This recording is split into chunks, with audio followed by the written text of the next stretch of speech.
Hello everyone, and welcome back to our channel. Today we're diving into a remarkable story from South Africa's heartland that has taken social media by storm. It's a story about respect, dignity, and perhaps a quiet but powerful protest. In the rural Free State province, a seemingly ordinary birthday celebration turned into an unexpected moment of national introspection. The African National Congress, the ruling party in South Africa, sent a delegation to honor a local elder, 107-year-old Nkgono Nomengile, with a birthday visit that included traditional singing, speeches, and, of course, a ceremonial cake. But what followed left many stunned and sparked a much larger conversation across the country. When social development Maqueen Letsoha-Mathae approached the centenarian with the cake, expecting smiles and perhaps even tears of joy, Nkgono Nomengile gently declined the offering. She didn't shout. She didn't argue. She simply said, "No, thank you. I don't want this." Her words were soft but echoed loudly across a nation that's grown weary of political showmanship. This wasn't just about rejecting cake. It was a moment that pierced through the carefully orchestrated optics of political theater. In that quiet refusal, many South Africans saw more than just a personal preference. Some interpreted it as a reflection of frustration with how the elderly, those who lived through the apartheid era and the so-called liberation, continued to be marginalized even in their twilight years. Let's take a moment to understand the context. The ANC has long used public celebrations and community visits as part of its image management and grassroots campaigning. Whether it's food parcels, blankets, or birthday cakes, these gestures are often intended to show that the party is in touch with the people. But over time, critics have argued that these symbolic acts can feel hollow, especially when the daily realities of service delivery failure, unemployment, crime, and poverty remain unaddressed. Now, imagine being 107 years old. You've lived through colonial rule, apartheid, the transition to democracy, and the birth of the new South Africa. You've watched as one government after another promised change.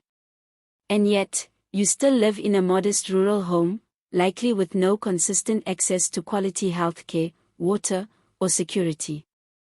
You've seen comrades die, promises broken, and liberation narratives used to justify corruption. In that context, how meaningful is a birthday cake? That's what makes Nkgono Nomengile's response so powerful. Her silence and her speak volumes. Dressed in a neatly pressed traditional outfit, seated on a woven mat on her own terms, she symbolized something that no amount of political spin could cover up: dignity that does not bend for spectacle. A neighbor described her as a woman of deep principle and few words, and that sentiment resonated across social media, where thousands of South Africans shared their own interpretations. Some joked that even Gogo is tired of the ANC's cake politics. Others were more serious, calling her refusal an act of peaceful resistance. They pointed out how many elders, especially in rural areas, have grown disillusioned with the ANC's performative gestures, particularly when these visits come with cameras, media, and singing, but little meaningful follow-through. To be fair, the ANC delegation did recover from the awkward moment. They continued with the visit, handing over a blanket and a food parcel, and Letsoha-Mathae later said they came in a spirit of respect and admiration. She stressed that whether or not the cake was accepted, the day was about honoring a life well lived. And she's not wrong. The intention was undoubtedly positive. But the public's reaction reflects a deeper issue, one of trust, sincerity, and the limits of symbolic politics. South Africans are increasingly asking, what is the point of all these gifts, all these events, when basic services are collapsing? When corruption scandals fill the headlines? When people still live without jobs, decent education, or healthcare? This moment also tells us something important about public perception. It's no longer enough to simply be seen doing something. People want authenticity. They want results. And they want to feel that their pain, their history, and their future are taken seriously, not packaged into photo ops. In fact, the symbolism of a 107-year-old refusing cake may even be a broader metaphor for the post-apartheid generation's disappointment. This is a generation that lived through liberation, only to see many of its ideals eroded.